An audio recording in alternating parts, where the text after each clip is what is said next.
think outside the box, if you will. I mean, go there, go off campus. Let's think this through. And sure enough, that's where the Mustang was born. When it finally hit, it took the country by storm.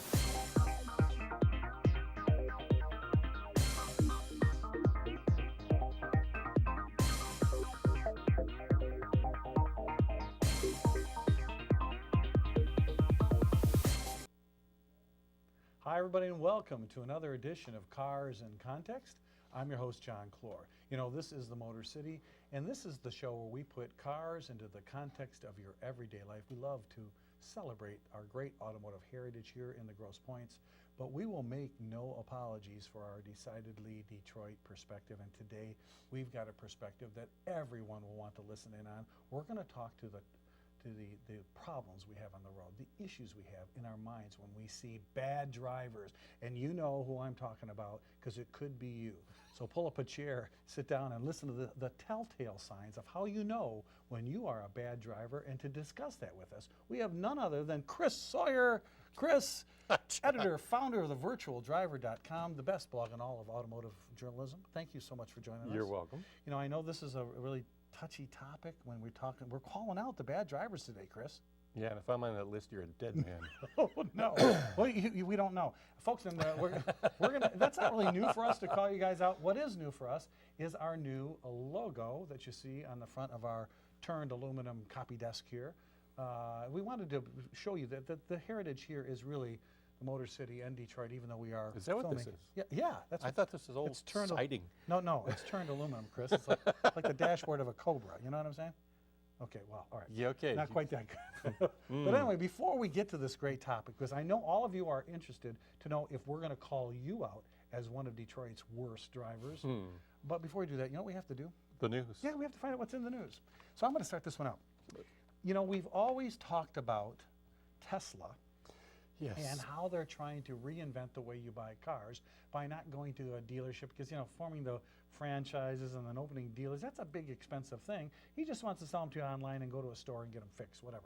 And, you know, he's having some problems doing that. Really? Yeah. Apparently. I don't know, attacking somebody's livelihood. Yeah. Yeah. That could be a problem. Well, there are millions and millions of people who work for car dealerships. It's a huge industry in the U.S. Mm-hmm. They're in every town all across America, from big cities to the little tiniest towns. Yep. And they're a big part of Americana. This is part of our history. That's so right. He wants to change all that by just, you know, ordering a car on your smartphone and just go picking it up at the store, like buying a piece of electronics.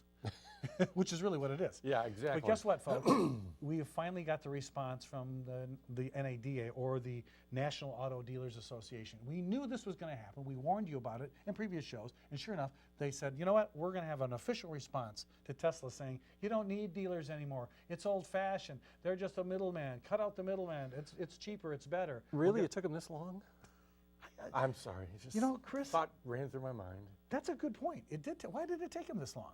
Yeah, probably because they were too busy lobbying the state legislature. Maybe they tried that first and it didn't work. But so listen, auto analyst Marianne Keller, you know Marianne. Oh, yeah, I used to work with Marianne. Yeah, she from the Wall Street area, and she's always done that. She decided to be the spokesperson, and they brought her on, and they said, here is why it's not a great idea to eliminate the dealers and to sell them for franchise stores. So here's what she had to report.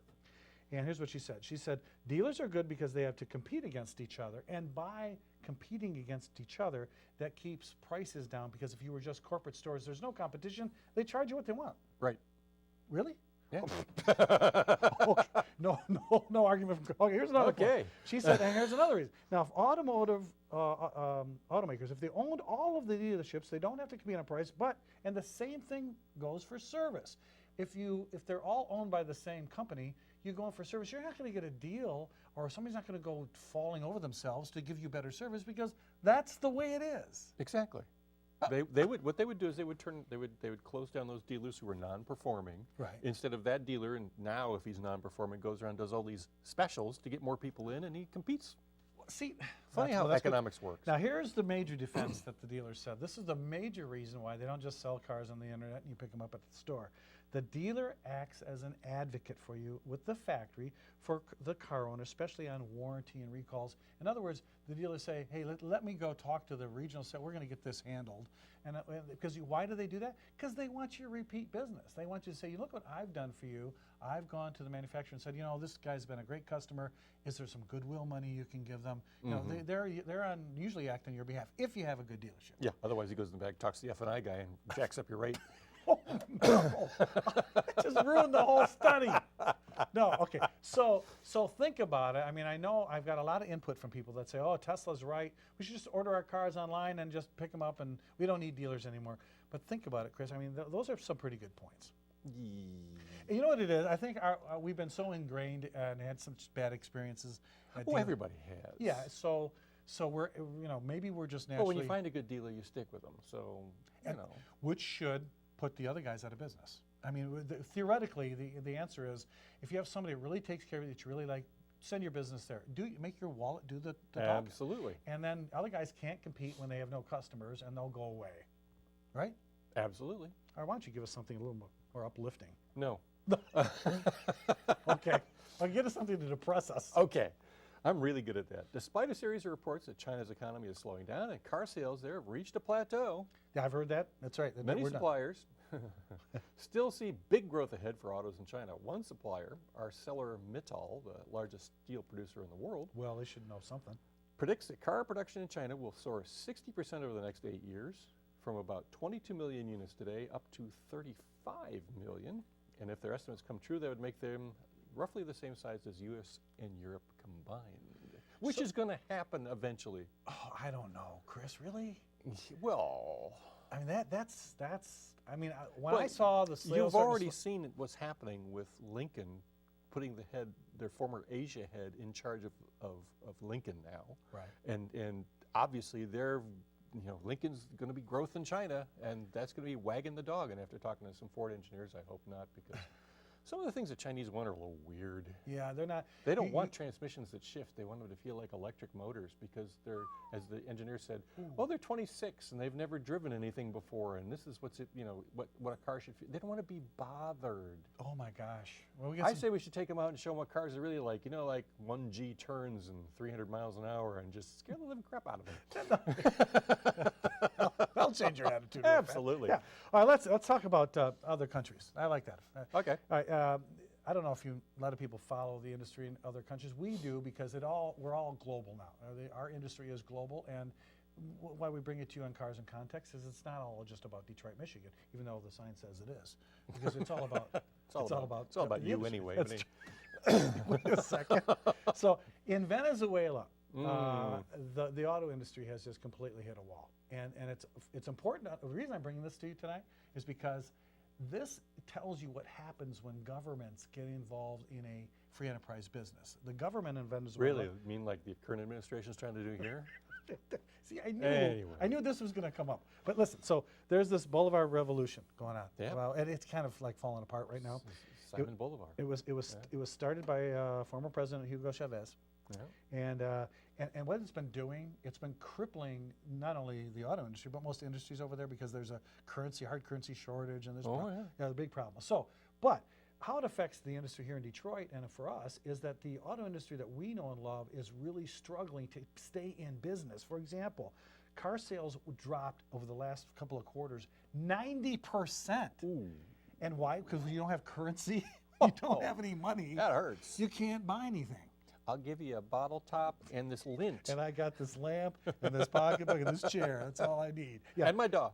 So compared to a year ago, 90% sales drop. So what has that done? Well, General Motors had to book a $162 million loss and shut down its assembly plant there, because why build anything if you can't sell And it? so the people who are working on the assembly line can't get paid, so they can't buy cars or go to dinner or do all those other things. They're not making money. Yeah. Oh, this is a problem. We call that circling the bowl. Yeah, that's right. And now Ford had a sales month. You ready for this? Here's how many cars they sold in Venezuela that month. 12. 2. 2? They sold 2 cars the whole month, and they said, it's really hard to stay in business here for that.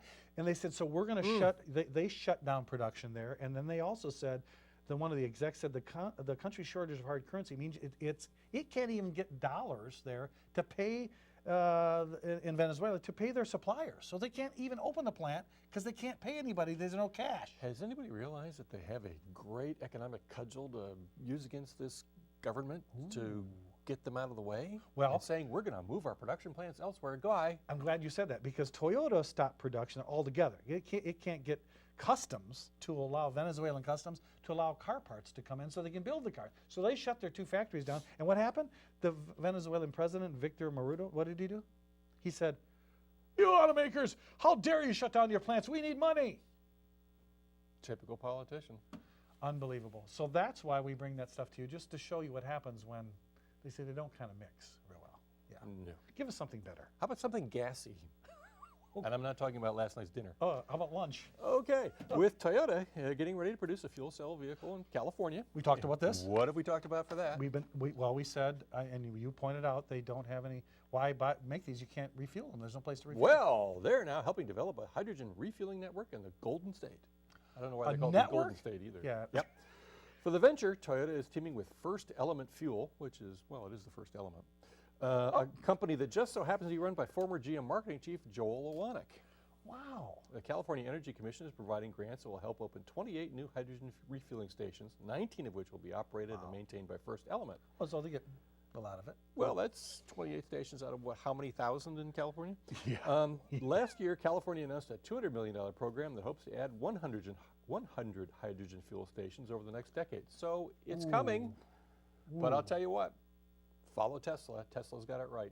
Even if you have to put those darn stations up yourself, do it, and if these guys did it, we wouldn't be talking about Tesla at all. Right. So what you're saying, Chris, when the auto companies work with other companies and the segment of that whole market invests in its own future, it's better than government telling you what you have to do and the government doing it out of our tax dollars.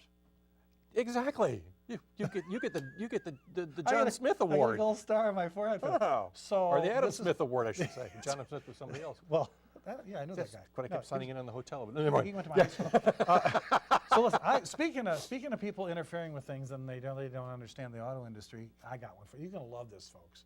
Remember when Wall Street had a problem with their mortgages and everybody went under, Yeah. and banks were flipping upside down all over the place, and they couldn't lend the auto industry any more money, even though that was the way we always would reenact our next product line is borrow money. Instead of using the auto company's own money, they'd borrow it and pay it back, and the banks didn't have it, and what happened? They had to go bankrupt, right? Yep. Well, guess what? The banks bailed on you, the consumer, because they wouldn't give you car loans anymore. Even if you had a decent credit rating, no, you're too much of a risk. I'm not going to give you any money. So what happened? Car sales stalled. The economy stalled. We were in a bad place. Well, now that the economy's picked up a little bit and the car companies are actually making money, guess who the #1 financier? Now they like us. Yes. Here's why they like us. The car company said, okay, fine. Don't loan my customers any money. We'll loan it. So the financing arms of Ford, GM, Toyota, Nissan, Honda. In fact, Ford, Toyota, and Honda made up half of all new U.S. car loans last year. Well, it would have been GM because they sold Ally Bank. Yeah, they sold. See, and again, they were forced to sell. They had to. All right, so what's happened now is the car company said, okay, banks, don't give our customers a loan. We will do it for you. Well, now what's happened? Now they want back in, don't they? Wait a minute. You guys are making all this money. Hey, they do want back in, Chris. What a surprise. So, according to Experian, with that credit company, automakers are not only writing more loans than the banks, they're also writing the vast majority of new car leases, which are at a record. They're at 26%. Yep. So the financing arms are providing subsidies from the manufacturer, lowering the monthly payments, extending loan terms. They're trying to make it easy for you to get that new car because you're driving it around in a 12-year-old car that needs replacing anyway, right? My last 3 cars were done through the corporate leasing. There you go. It's a lot easier. Now, so to try to gain the business back, you know what the banks are doing? They're saying, listen, we'll start lowering our standards to riskier credit now. Oh, great. So now we're going to subvent the leases and get ourselves into trouble again. Oh, great. These are the same guys who are subventing the mortgages again. They don't learn anything. No. Yeah, so don't feel bad. I mean, sometimes credit unions are good, and the automakers are being very competitive on the loans, so go out and get that new car.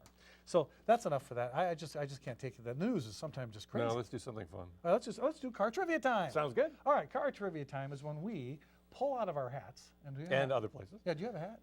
No, No, not this summer. I'm sitting on it. We come up with a great piece of trivia for you to kind of put your little thinking cap on and say, I think I know the answer to this. And then we give you a chance to think about it, and when we come back from our break, we give you the answer. So today, we've got an easy one that all you guys out there should get this one. If you don't get this, this is a part of urban legend and part trivia. Here's the question. What car was reportedly designed on the back of a Northwest Airlines air sickness bag? And those were out awful lot on those flights usually. There's a lot of turbulence back in this era. I almost slipped and gave the answer. Yeah. All right. Good thing. Well, I'll give you this. All right, this car, it was designed, supposedly sketched on the back of an air sickness bag from Northwest, and it was released. The car came out on April Fool's Day in 1970. So go back. Oh, I know this.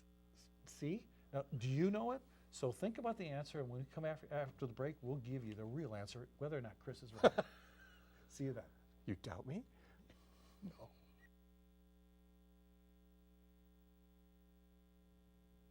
Hi, and welcome back to Cars in Context. I'm your host, John Clor. Today, we're going to give you the telltale signs that you are a bad driver. Bad, naughty driver. Bad driver. We've got Chris Sawyer here from thevirtualdriver.com. Chris, we're gonna have to lay it on the line for the people. But before we do that, we need to tell them the answer to our trivia question. So if you were paying attention, and if you weren't, you should have, because now this is a good one. I'll tell you. Yeah. And it's What true. Here's the question we gave you today. What car was reportedly designed on the back of a Northwest Airlines air sickness bag and then released on April Fool's Day in 1970? You ready for it? Drum roll. AMC Gremlin. The AMC, you're right, the AMC Gremlin, and we kind of stretched the photo of it here to make you see that it really was a tiny little car. It was designed. Up to the B-pillar, it was the Hornet. And then after that, it was, okay, long enough. We're done. Chop it right off. And folks, remember back in the day in They the were so 70s. ugly, they were cute. Yeah, I mean, they came with a V8, and Oh, you the could, yeah. big old stump puller 6-cylinder, and they were kind of a funky, frumpy, kind of like the anti-compact.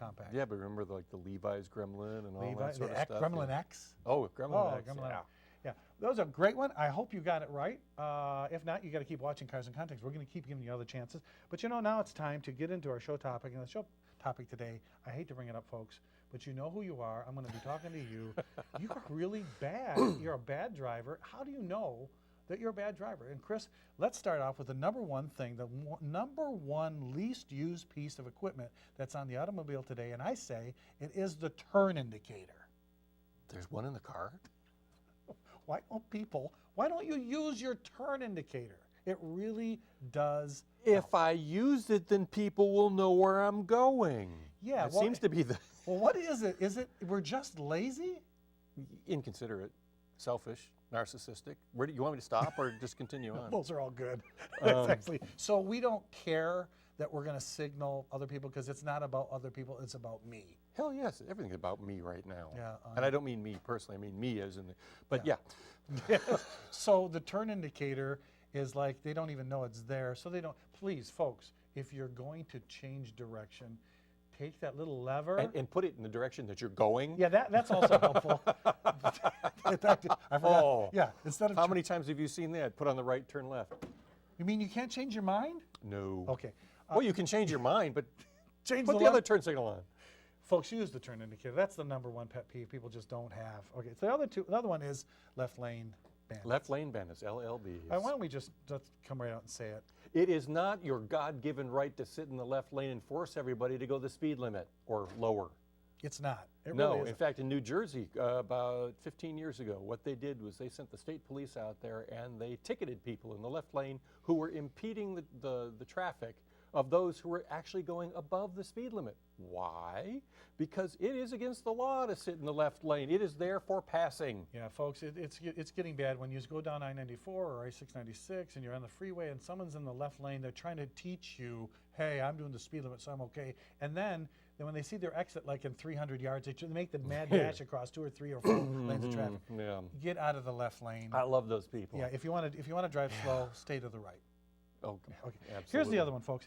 We found, and Chris and I had a big discussion on this, we found that people don't have the anticipation of driving. The key to being a good driver, here's a telltale sign. If you're only looking at the car ahead of you, or you're not looking at the Or car. the end of your hood. Yeah, or your cell phone, or your eyelashes, or your coffee cup, or your McDonald's wrapper or your Slurpee or whatever. Or your copy of the Star. Yeah. Yeah. If you're looking at that instead of down the road ahead of where traffic You is. should be looking a minimum of half a mile ahead of you. And not all the time. You've got to scan. You got to look right. You got to go left. You got to look long. If you're not looking long, you don't know what's coming. Happened to be on the way here, coming down Lakeshore Drive. I'm in the left lane, passing, going with everybody because there was slower traffic in the right. Guy behind me, once we pass that guy, moves over. I've already seen that there's a garbage truck up there. Is going to be in his face in a little while. So he pulls around, starts passing me, passing the guy in front of me. I just close on up, so he has no place to go. And all of a sudden, it's like, quelle surprise! Where did that come from? Kills. Well, he was French. Okay, that's awesome. Okay, so folks, it's just you look down the road. If traffic stopped, get off the throttle. If there's a red light, don't stay on the throttle. Start. And you know what you'll find out? Your gas mileage is a lot better too. Yes, your brakes. If you anticipate, you don't use the brakes as much, you don't use the accelerator as hard, you don't have violent maneuvers in the car unless you're beating someone senseless in the back seat. Well, Well, children should be, But you've got to anticipate, otherwise you're gonna be the accident. Yeah, you will. Folks, that is really the issue here. That these are the biggest things. If you have any of these problems, you have to remedy them right now, or get someone else to drive you, or as I like to tell people, take the bus. Seriously, you shouldn't be on the road. The only other one I want to throw in here, Chris, is the fact when we have construction, there's a flashing arrow, left lane closed, right lane closed. And they don't move over? People that zoom all the way down to the end and then force everyone to stop, because you're not going to get over and get in line and go slower. You're more important than the rest of the world, so you have to get ahead of everyone. Those people are serious. That's where I wish I had one of those disruptors on my car. Just You can that'd be the immobilize end them. of it. Oh, immobilize them. Hell, they go. That'd be end of them. Oh, Chris, take it easy. No, sorry. That is a hanging judge. All right, so we wanted to share those things with you. Make sure you're aware of them, and next time when you drive, make the world a better place to drive in, because otherwise, autonomous cars being in your little pod, you're going to lose the ability to go where you want to go, and then you won't have any rights at all. So, all right, so we're going to try something new. Okay. We can't talk about this anymore because I'll just give you 40 other reasons why you're a bad driver. Not you, but why I was people. gonna say, So today what they we do. have that great segment we called Pick of the Week, and we thought it was great. We had so many great pictures to show and talk about, but today we're going to show you something different. Today we thought, why not bring a video? So we're going to try the video of the week as our Pick of the Week. John, you didn't do a sex tape, did you? No, Oh, good. that's a real short one. This one, we want to talk about bad drivers. We're going to talk about how drivers can make you crazy. We're going to show you this video, and this comes from the intersection at Mescal Square, which is in the nerve center of Addis Ababa, Addis Ethiopia. Ababa in Ethiopia. Yeah. So let's take a look at how people drive in Ethiopia without a stop sign or a stop signal. Ooh. Yeah. Oh, Lord. Are those ants? No. Oh, my Lord. Yeah, look, now those are people. Now this is okay. Yeah, it's sort of like Michigan with all the traffic circles. This is a little sped up because we just want to show you the volume of traffic. And those people on the right, Chris, oh my, I mean, they are, now here's what How do you cross the street?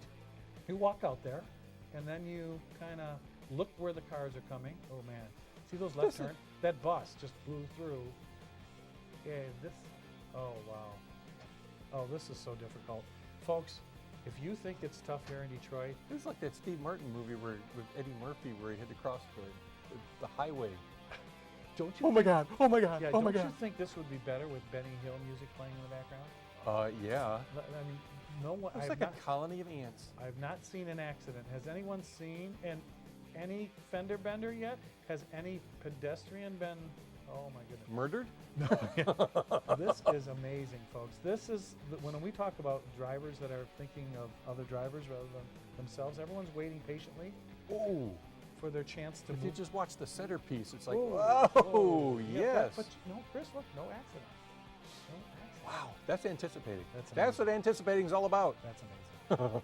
Okay. All right. Oh, we wanted to share that video with you folks.